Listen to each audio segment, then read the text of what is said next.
हमारी प्रत्याशी जसोदा वर्मा चुनाव जीती है। मैं खैरागढ़ की जनता को धन्यवाद देता हूं,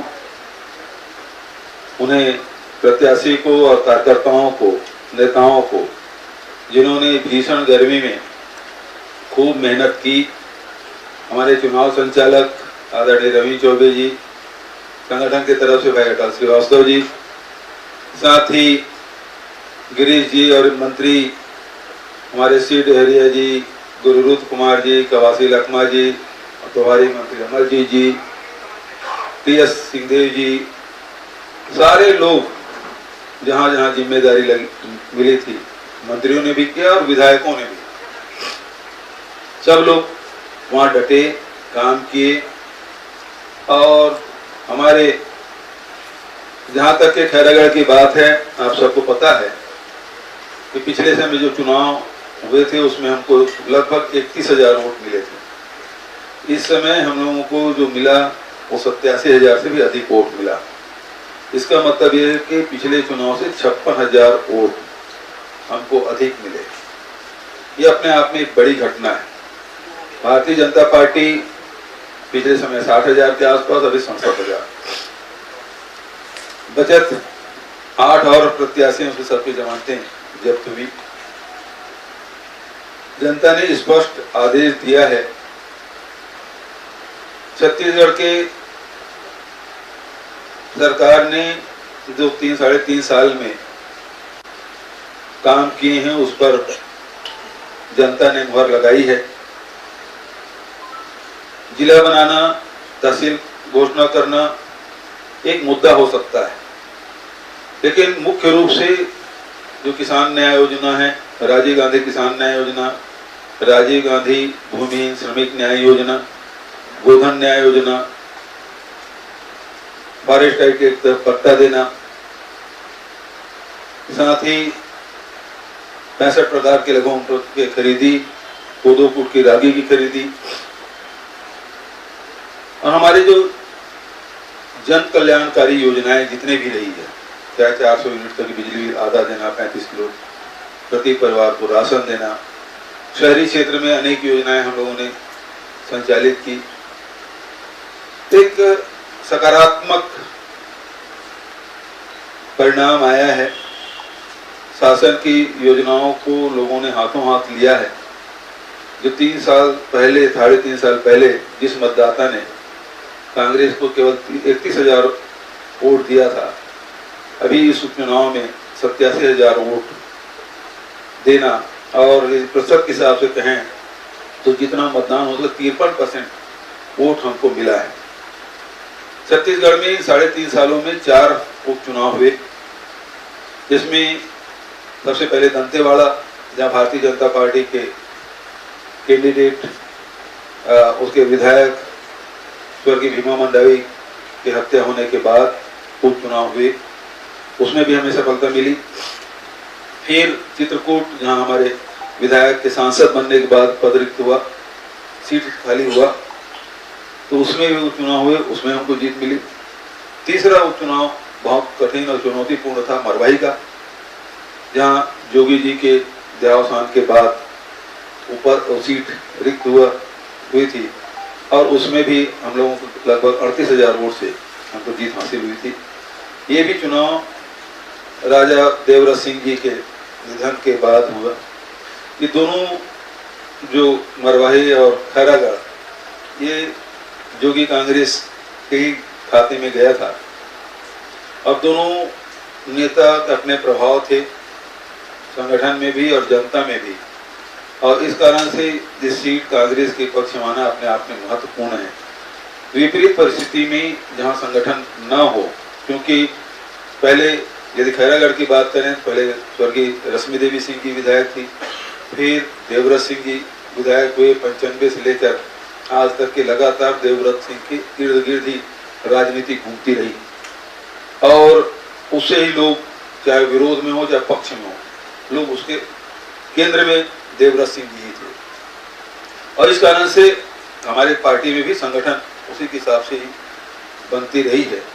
तो एक प्रकार से निचले स्तर पे हम लोगों का संगठन नूतन मजबूत नहीं था।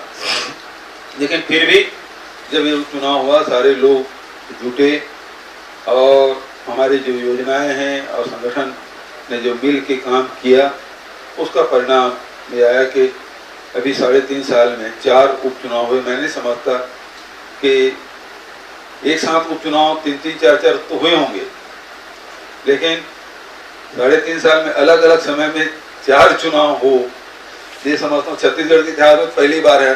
हमने तो सुना नहीं था। संभवतः किसी राज्य में हो, बहुत कम उदाहरण मिलेंगे, लेकिन सभी सीटों में चुनाव जीतना अपने आप में महत्वपूर्ण है। और मैं पुनः खैरागढ़ की जनता के माध्यम से पूरे छत्तीसगढ़ की मतदाताओं को मैं धन्यवाद देना चाहता हूँ। भारतीय जनता पार्टी ने इसे सेमीफाइनल कहा था और सेमीफाइनल में वो बुरी तरह परास्त हुए। तो फिर 2023 का परिणाम भी इसी प्रकार से अपेक्षित है। भारतीय जनता पार्टी ने प्रदेश के सारे नेताओं को झोंका, उसके अलावा पड़ोसी राज्य के मुख्यमंत्री को भी लाए, 2 केंद्रीय मंत्री आए। उसके बावजूद भी वो पिछले समय जितना वोट मिला था उसी के आसपास उनको वोट मिला है। तो अपने वोटों में इजाफा वो नहीं कर पाए, बल्कि हमने वोट में केवल इजाफा ही नहीं किया, बल्कि रिकॉर्ड मतों से हम जीते भी और 53% वोट भी पाए। मैं पुनः आप सबके माध्यम से खैरागढ़ के महान जनता को बहुत धन्यवाद देता हूँ और बधाई देता हूँ।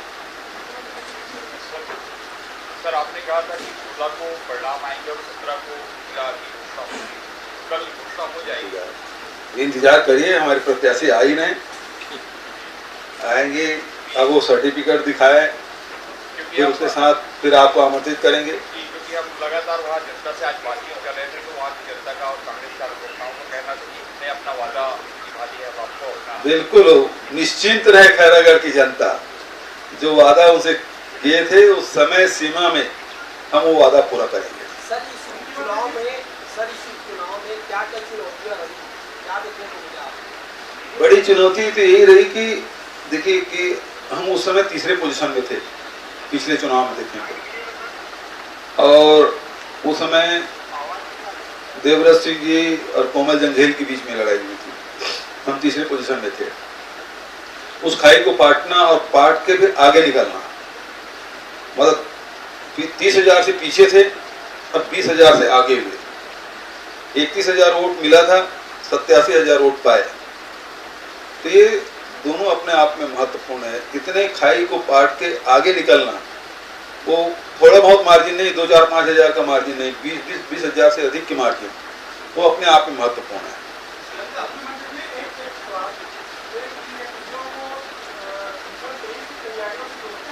जी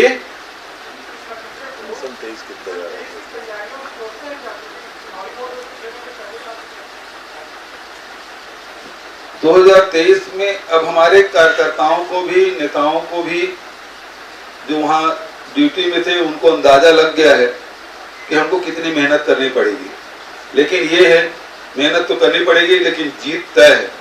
ये भी पता चल गया हमारे साथियों को कि भारतीय जनता पार्टी किस प्रकार से अफवाहें फैलाती है। खैरागढ़ यदि जिला बनेगा तो मनरेगा बंद हो जाएगा, इस प्रकार की अफवाहें वो फैलाते रहे। तो एक उदाहरण के तौर पे मैंने दिया, तो बहुत सारी बातें हैं जो अफवाह के तौर पे इस समय 2500 रुपये से कम मिला, इस किसानों को भड़काने का काम। तो हर वर्ग को कैसे भड़काना है वो कोशिश कर रहे थे और सारे नाकाम हुए। तो हमारे नेताओं के और कार्यकर्ताओं की सूझबूझ से ही संभव हो पाया।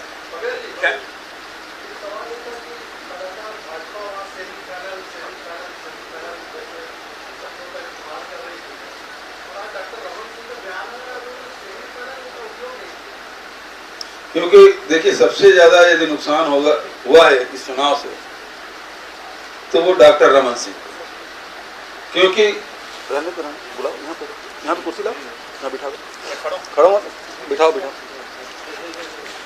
एक कुर्सी ले आओ, बैठो, इधर बैठ जाइए।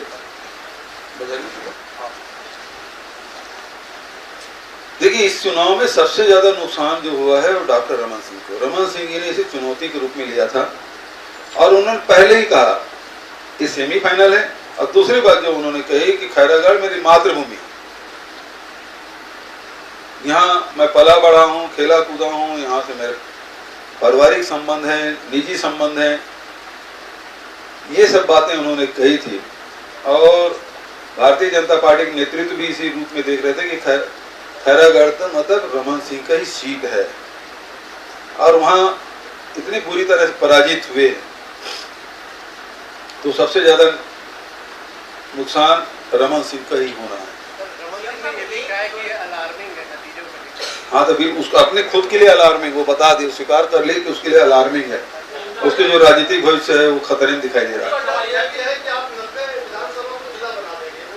अब वो कुछ भी बोलेंगे, वो तो केवल यदि जिला बनाने से विधायक जीतते तो रमन सिंह तो 9 जिला बनाए कि मुंगेली छोड़ तो सब में हारे थे वो, चाहे बड़ौदा बाजार हो, चाहे वो बालोद हो, सभी जिलों को देख लीजिए, जितने जिले बनाए सब में हार गए, केवल मुंगेली भर जीते। एक मुद्दा हो सकता है जिला बनाना, लेकिन हमारी सरकार के जो लोक कल्याणकारी योजनाएं हैं उस पर खैरागढ़ की जनता ने मुहर लगाई है। जिला और तहसील बनाना तो अपने आप में है ही एक मुद्दा हो सकता है, लेकिन चाहे राजीव गांधी किसान न्याय योजना हो, चाहे भूमि श्रमिक न्याय योजना हो, चाहे गोधन न्याय योजना हो, सारी योजनाओं, हमारे स्वामी आत्मानंद अंग्रेजी माध्यम स्कूल हो, शिक्षा हो, स्वास्थ्य हो, तो सारी योजनाएं हैं जिसपे मुहर लगाई जनता। रमन सिंह जी ने कहा है कि कांग्रेस के पास कोई मुद्दे नहीं थे, घोषणा पत्र जारी करना पड़ा है इस चुनाव को लेकर और आने वाले समय में भी मुद्दे नहीं है, इसने लगातार जिला बनाने की घोषणा की। उसके आरोप पत्र को तो नकार दिया। वो किसानों से संबंधित पता नहीं क्या क्या आरोप पत्र लगाए थे, उसके आरोप पत्र को जनता ने नकार दिया।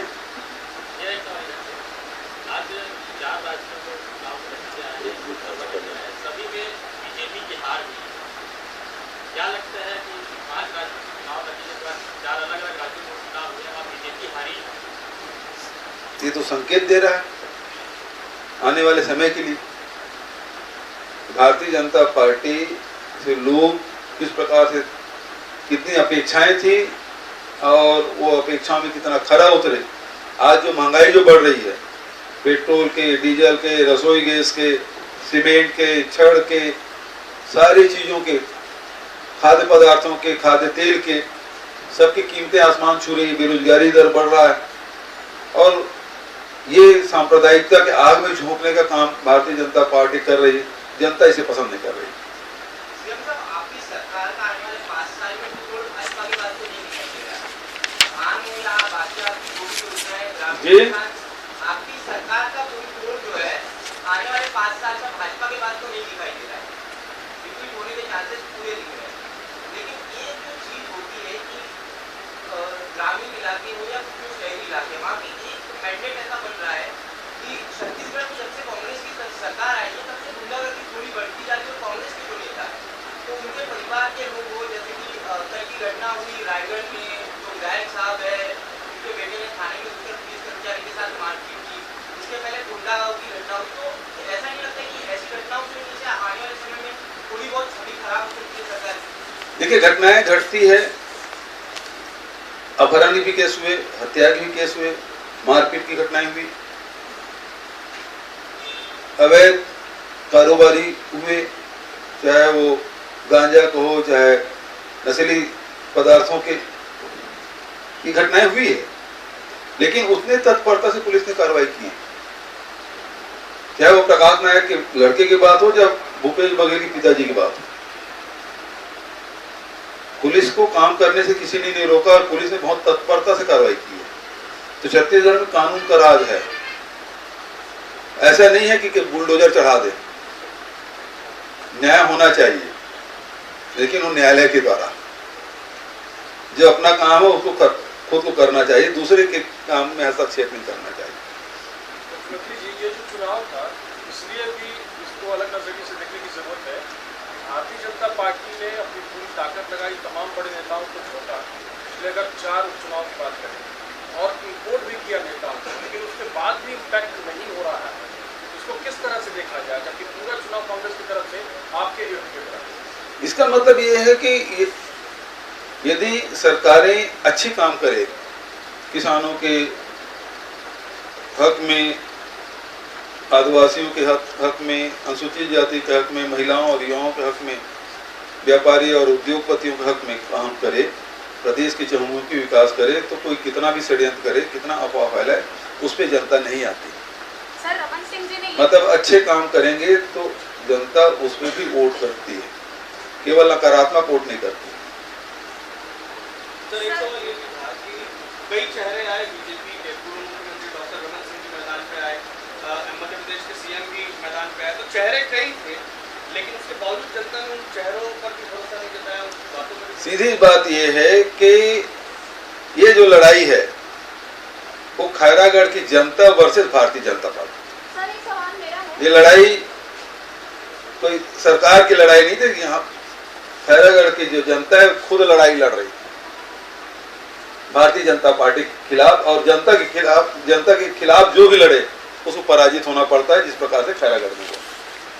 सर एक सवाल है, अभी पूर्व मुख्यमंत्री ने थोड़ी देर पहले अपने बयान में कहा कि कांग्रेस जो है अपनी घोषणा किए गए जो घोषणा पत्र के वादे से पूरा नहीं कर पाई, इसलिए अब नया मतगंडा उन्होंने जिला बनाने का बनाया और जीत हासिल की है। इस पर आपका क्या कहना है? मैं पहले बोल चुका हूँ, जिला बनाने से ही यदि चुनाव जीतते तो वो 9 जिला बनाए थे, जिसमें मुंगली चोर सब हारे थे रमन सिंह। अब वो हारने के बाद इस प्रकार से आरोप लगाएंगे। चलिए हो गया, बहुत बहुत धन्यवाद।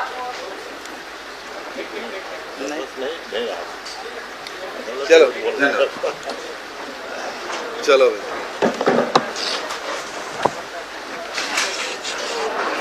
क्या जाना